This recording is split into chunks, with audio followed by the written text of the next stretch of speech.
fait le job.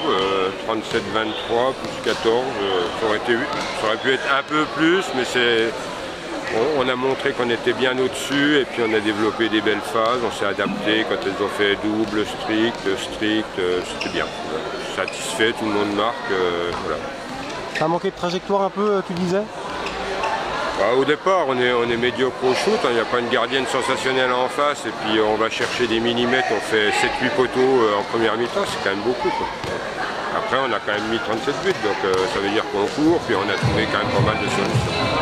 Bon, vous restez leader quoi qu'il arrive. Ah bah là oui, on est toujours leader, voilà. Il nous reste 3 matchs, des matchs difficiles contre des mal classés, un déplacement à 3, on ne sait pas trop quel genre d'équipe on va jouer, et puis le dernier match Montigny, voilà. Donc rien n'est fini, on parlera dans 3 matchs.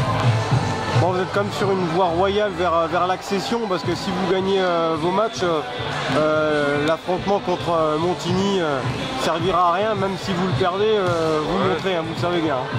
On va jouer 2 fois dimanche après-midi à Colmar et puis à 3 dans une petite salle sans résine. Donc on va jouer les matchs les uns après les autres et puis on verra, on fera le point dans 3 matchs. Bon, le club a une ligne de conduite, emmener l'équipe féminine en D2. On dirait que ils ont changé un petit peu leur fusil d'épaule. Oui, c'est vrai qu'il y a un regain d'intérêt pour la section féminine qu'on ne connaissait pas. Après, c'est de la D2, donc il y aura peut-être plus beaucoup de filles d'Épinal qui joueront en D2, donc peut-être que ça m'intéresse pas trop, ma soeur non plus. Le président de la section féminine non plus, donc la décision, si elle est prise, se fera peut-être sans moi. C'est trop ambitieux alors pour Thierry Bedon. Thierry et puis Brigitte et puis les entraîneurs des sections féminines, c'est former des jeunes du club et puis enrichir avec des joueuses extérieures quand on n'arrive pas à fournir. C'est le cas cette année avec Gonigam qui est venu.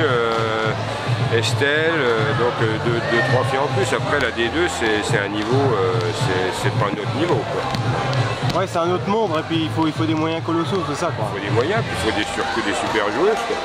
C'est très dur la D2. Mais donc il y a, je sais pas, nous pour le moment on est en N2, donc on va encore jouer les 3 matchs, après on verra pour la N1 et puis après on verra où ils verront pour la D2. Voilà. C'est déjà difficile de se maintenir en N1, les filles peuvent en témoigner. Hein. Exactement, mais bon après, s'il y a des renforts, quand les filles ont fait 5e de N1, les dirigeants n'ont pas souhaité renforcer l'équipe, alors qu'Amélie Wolf, Sophie Legris et puis la Roumaine partaient. Là, peut-être qu'ils sont sur une autre trajectoire, donc ce sera peut-être l'équipe sera peut-être renforcée. Après, on ne sait pas quel montant, quel budget, quelle joueuse, on est un peu dans le flou, mais Alex travaille un petit peu pour commencer à étoffer l'équipe pour l'an prochain, au cas où il y aurait une montée.